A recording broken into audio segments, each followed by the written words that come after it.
শীতের সকালে ব্রেকফাস্টের থালাটা যদি সবুজ সবুজ ফুলকো ফুলকো লুচি দিয়ে সাজাতে চান, তাহলে অবশ্যই আমি যে পদ্ধতিতে বানিয়েছি সবুজ সবুজ ফুলকো ফুলকো লুচি বানাতে হলে অবশ্যই আমার রেসিপিটি স্কিপ না করে শেষ পর্যন্ত দেখবেন।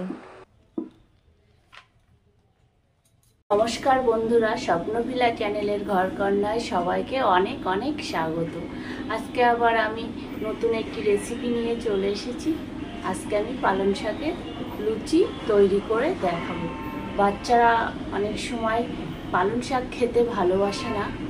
পালং শাকের যদি লুচি তৈরি করে খাওয়ান, হামেশাই খেয়ে নেবে। আমার সঙ্গে থাকুন এবং দেখতে থাকুন শেষ পর্যন্ত আমি কিভাবে পালং শাকের লুচি তৈরি করি। পালং শাকের লুচি তৈরি করার জন্য এই যে আমি 4-5টা পালং শাক নিয়ে নিয়েছি। পালং শাকগুলো আগে প্রথমে ভালো করে পরিষ্কার করে নেব। কোথাও পোকা পাতা টাতা আছে কিনা ভালো করে দেখে নেব।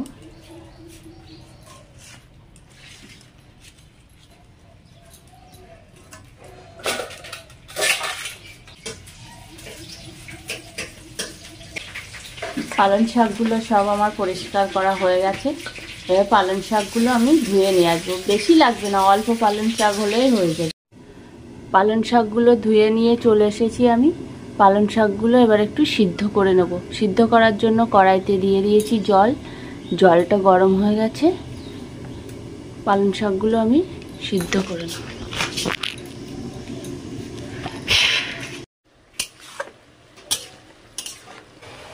পালং শাকের লুচি তৈরি করার জন্য আমি এখানে নিয়ে নিয়েছি 500 গ্রাম ময়দা, নিয়ে নিয়েছি সাদা তেল, দিয়ে দেবো ময়দার মধ্যে,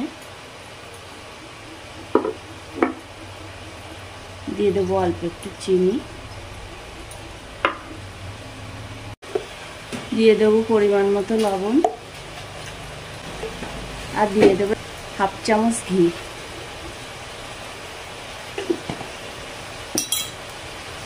দিয়ে ভালো করে ময়দাটা ময়ান দিয়ে নেব। এগুলো কিন্তু পালং শাক সিদ্ধ হতে হতেই করছি আমি। ময়ান কী জিনিস আগে আমিও বুঝতাম না, কিন্তু এইভাবে না ময়ান দিলে লুচিগুলো কিন্তু সঠিক ফুলবে না। পালং শাক সিদ্ধ হয়ে গেছে। পালং শাক সিদ্ধ করে নিয়েছি, তার কারণ পালং শাকে যে একটা গন্ধ থাকে না, গন্ধটা থাকবে না। এবার একটা মিক্সিং জার নিয়ে নিয়েছি। পালং শাকটা ঠান্ডা করে আমি মিক্সিং জারের মধ্যে দিয়ে একটা পেস্ট তৈরি করে নেব। পালং শাকটা এই যে পেস্ট করে নিয়ে নিয়েছি এরকম। আর ময়দাটা তো আগের থেকে আমি ময়ান দিয়ে রেখে দিয়েছিলাম। এবার আমি আস্তে আস্তে পালং শাকের পেস্টটা দিয়ে ময়দাটা মাখিয়ে নেব।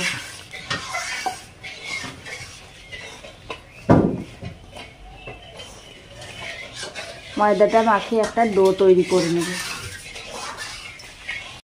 ডোটা কিন্তু খুব সুন্দর লাগছে দেখতে, একদম পুরো সবুজ। আর একটু ভালো করে মাখিয়ে নেব। যত বেশি মাখানো হবে তত লুচিটা ফুলবে। পালং শাকের লুচি করার জন্য ডোটা আমার মাখানো হয়ে গেছে। গাগুলো একদম এরকম সমান হবে।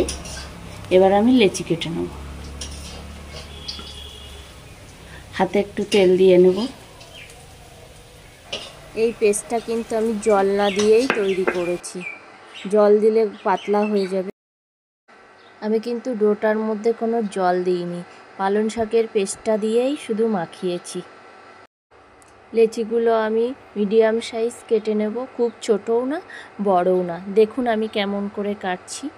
এই যে হাত দিয়ে এরকম একটু গোল গোল করছি, এতেই কিন্তু লুচিগুলো সুন্দর গোল গোল হবে। লেচিগুলো কিন্তু পরে আর গোল করা লাগবে না। দেখুন আমি কিভাবে তৈরি করছি।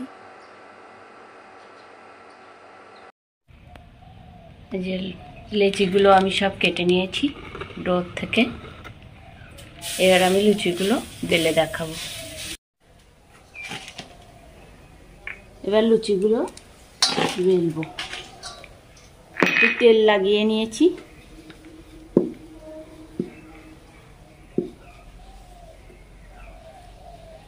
সুন্দর হয়েছে দেখতে, দেখুন। লুচিগুলো কিন্তু খুব হালকাও বেলবো না, আবার খুব পুরোও বেলবো না, মিডিয়ামভাবে বেলে নেবো লুচিগুলো।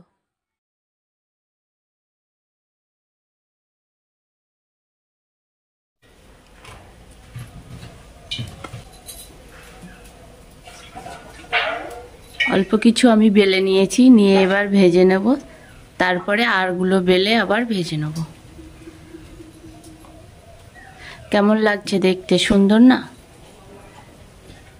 আমি একটা কড়াই বসিয়ে দিয়েছি, কড়াইতে দিয়ে দিয়েছি সাদা তেল, তেল গরম হয়ে গেছে, এবার আমি লুচিগুলো ভেজে নেব।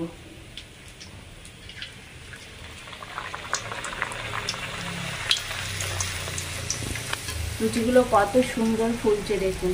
লুচিগুলো কিন্তু একটু ডুবু তেলেই ভাজতে হবে।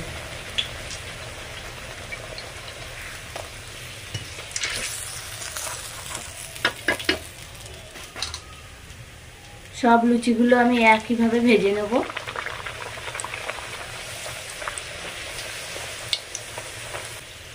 দেখুন লুচিগুলো একদম পুরো ফুলে ফুলে বলের মতো হচ্ছে। কেমন সুন্দর না দেখতে?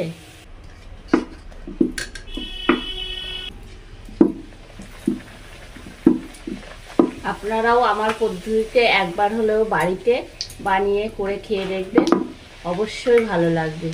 আর যে সমস্ত বন্ধুরা এখনো আমার চ্যানেলটিকে সাবস্ক্রাইব করেননি, অবশ্যই সাবস্ক্রাইব করবেন। আর পুরনো বন্ধুরা আমার পাশে অবশ্যই থাকবেন। লুচিগুলো কিন্তু হেলদি, কারণ এতে শাক দেওয়া আছে। প্রত্যেকটা লুচি কিন্তু এক একটা বলের মতো ফুলে উঠছে দেখুন। একটা লুচিও কিন্তু যে ফুলছে না তা নয়। সকালের ব্রেকফাস্টে শুধু লুচি না বানিয়ে পালং শাকের লুচি বানাতে পারেন, সঙ্গে আলুর তরকারি, ডাল, যে কোনো কিছু দিয়েই খেয়ে নিতে। ব্রেকফাস্টের থালাটা একটু সবুজ অন্যরকম লাগবে। লুচিগুলো সব আমার ভাজা হয়ে গেছে, এটাই লাস্ট লুচি। একদম গরম গরম ডাল কিংবা যে কোনো কিছুর সঙ্গেই খেতে পারেন, একদম লুচির মতোই কিন্তু খেতে লুচিগুলো। আপনারাও বাড়িতে করে খেয়ে কমেন্টে কিন্তু জানাবেন কেমন হয়েছে। এগুলো সব আমার ভাজা হয়ে গেছে, খুব সুন্দর লাগছে দেখতে, দেখুন।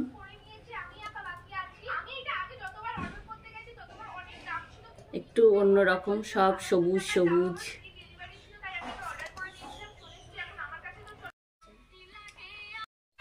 লুচিগুলো ভাজা আমার হয়ে গেছে, এবার আমি পরিবেশন করে দেখাবো।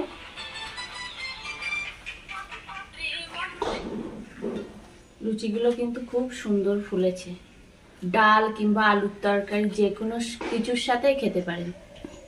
আমি এখানে লুচিগুলো ডাল দিয়ে পরিবেশন করব। ডালের ডেসক্রিপশনটি আমার চ্যানেলে দেওয়া আছে, দেখে নিতে পারেন আপনারা। শেষ করছি। ভিডিওটি ভালো লাগলে লাইক, কমেন্ট, শেয়ার, সাবস্ক্রাইব করবেন।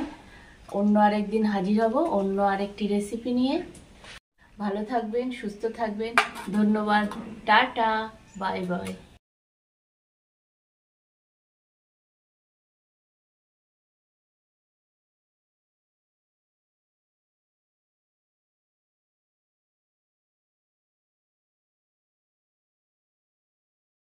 আমি কিন্তু এখানে ডাল নিয়ে নিয়েছি, ডালের ডেসক্রিপশন আমার চ্যানেলে দেওয়া আছে, আপনারা দেখে নিতে পারেন।